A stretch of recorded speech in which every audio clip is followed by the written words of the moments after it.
자, 소병훈. 문재인 귀국길에 중국 들려서 회담을 보고해라. 와, 참, 이 사람이 도대체 국적이 어딘지, 그리고 이 사람이 어느 당 국회의원인지 우리가 좀 확실하게 알아야 되겠습니다. 이 사람은 더불어민주당의 군산 국회의원. 소병훈, 더불어민주당. 문 대통령 귀국길에 주요 수행원 중에 한 사람은 중국에 들려 회담과 관련해서 설명을 해줬으면 좋겠네요. 와, 아니 이게 미친 사람 아닙니까? 그러니까 이 사람 댓글에, 이 사람이 이제 SNS에 어마어마하게 이제 댓글이 올렸어요. 이게 무슨 저기 사대주의냐, 뭐 조공 설명하러 가냐, 이거 보고하러 가는 거냐, 너 아직도 중국몽에 악몽을 꾸고 있는 거냐. 제가 댓글을 보니까 어마어마한 거예요. 진짜 놀랐어요. 정상과 정상하고 있었던 일은요, 입을 딱 다물고 있어야 되는 거예요. 근데 그 수행원이 돌아오는 길에 중국에 들려가지고 이야기를 해라? 이게 말이 설명을 해주려고 한 거지, 보고 겸 그동안의 일종의 정보 보고라고 할 수가 있는 거죠. 이 여의도를 비롯한 정치권에서는 정보 보고라는 말이 있어요. 그러니까 정보를 특히 기관에서도 정보 보고를 하고요. 다 돌아다닙니다. 뭐 기자들이 자기네 부장한테 또는 데스크한테 정보 보고라고 기사는 쓰지 않지만 기사화되기에 이 팩트가 아주 명확하진 않지만 지금 돌아가는 게 이렇다든지, 예를 들면은 지금 뭐 이준석이가 당대표 되는 것 같다. 이 나경원이가 지금 나가리가 될 것 같아갖고 지금 아주 안절부절하고 있다. 뭐 이런 정보 보고 이렇게 쫙 올리는 거. 이런 이제 일종의 공식적이진 않지만 비공식적인 이야기를 막 올리는 거. 이런 게 많습니다. 근데 여기에는 상당히 뼈가 있고 또 진짜 어쨌든 팩트인 경우가 굉장히 많아요. 언론사 정보 보고는. 그래도 기본이 기자니까. 근데 이런 거를 더구나 미국과 한국의 정상회담.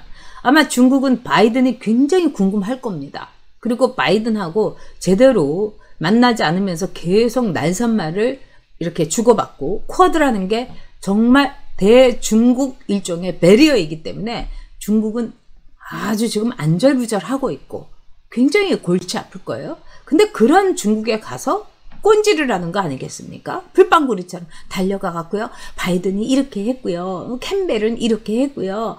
펠로시는 어쩌고요. 근데요, 별로 우리 사람도 못 만나 갖고요. 제대로 얘기도 못 했어요. 이렇게 얘기함. 그 다음에 미국의 일종의 코로나는 아주 성공적으로 지금 마무리돼 갖고 있다라든가. 이런 모든 것들이 아주 귀한 정보가 될 수 있습니다. 저는 그래서 진짜 이 소병훈은 이번에 당 차원에서라도 제대로 있으면은 이거는 징계를 해야 됩니다. 그리고 우리 네티즌들이 달려가지고 이거를 삭제를 했다는 거 아니겠어요? 소병훈이가. 근데 지금 중국 쪽에서 우리나라에 들어와가지고 여론 조작을 하는 거라든가 이런 게 너무너무 심각합니다, 여러분. 지금요, 이 이상한 말을 한 사람들을 보면 여러분 쫙 보세요. 일단 말투가 조선족 말투고요. 그 다음에 이 파파고를 돌렸는지 말도 안 되는 말이 마구 들어오는 경우가 있어요. 아마 중국의 그 어마무시한 그 해커 부대, 어마무시한 그 댓글 부대가 한국의 여론도 많이 지금 뒤집어 엎고 있다는 얘기가 될 수 있습니다. 자, 그래서 이 소병훈이라는 사람을 이렇게 딱 보면은 어제 이제 그 노무현의 이 12주기였죠. 그래가지고 다들 달려가가지고 노무현 어쩌고 하고, 김기현 대표도 나름대로 이제 그 화해의 제스처로 좋긴 좋습니다. 근데 우리가 노무현의 죽음에 대해서 냉정하게 이야기할 건 이야기해야 됩니다. 어떻게 대통령이 자살을 합니까? 그리고 그 자살이라는 게 말하자면 공소권이 내가 없어짐으로 해서 공소권을 무효로 만드는 자살인 거예요. 이거는 먹튀한 거하고도 똑같은 겁니다, 여러분. 어떻게 보면은 자기의 죄값을 치러야죠. 640만 불을 경제 공동체인 권양숙이 받았으면은 그거는 당연히 대통령 부인으로서 노무현의 부인으로서 준 거기 때문에 그 죄값을 치러야 되는 거예요. 근데 노무현은 아주 냉정한 사람이었던 거죠. 독한 사람이었던 거죠. 자신이 변호사이고 이럴 때 뭐가 최선인가를 노무현이 말하자면은 법률가적으로 판단을 한 겁니다. 여러분, 이거는 제 얘기가 아니라 그 당시에 노무현하고 아주 가까웠던 사람한테 노무현은 왜 그런 극단적인 선택을 했을까요? 이렇게 물으니까 딱 변호사로서 매우 합리적인 선택을 했다. 소름이 쫙 끼치더라고요. 그게 진실인 거죠. 그리고 노무현은요, 평생 정말 어떻게 보면 노무현이 했던 말이라든가 뭐 이런 걸 보면은 진짜 끔찍한 말이 많습니다, 여러분. 게다가 노무현이 여보 나 좀 살려줘. 이 책에서 지금 그 책은요. 1편 저는 이제 그 책을 다 읽어봤습니다. 그래서 제가 대변인 때 많이 써먹었는데 거기에 직접 얘기를 했어요. 노무현이 자기 자서전에다가 진짜 그거는 원본은 처음 쓴 거는 초판은 노무현이 쓴 거예요. 예를 들면 이런 말도 썼어요. 여자는 뭐 서너 종류의 종류가 필요하다. 뭐 같이 뭐 춤추는데 뺑뺑이 도는 여자. 뭐 로맨스를 즐기는 여자. 뭐 집에서 애 키우는 여자. 뭐 이런 얘기도 썼을 뿐만 아니라 마누라를 어떻게 길들이냐. 이 신년초에 진짜 비가 오는 날 젖은 구두발로 들어가 갖고 이불을 질겅질겅 밟아 놓으면 마누라 길들일 수 있다. 그리고 나는 와이프한테 손찌검을 했다. 뭐 이런 것까지 다 써놨어요, 여러분.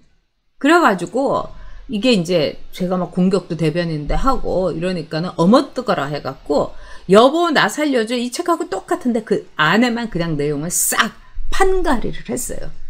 결국은 이제 노무현의 판가리가 문재인이었던 겁니다, 여러분. 하지만 제목은 여보 나 좀 살려줘. 내가 워낙 지은 죄가 많아. 이거하고 똑같은 거죠.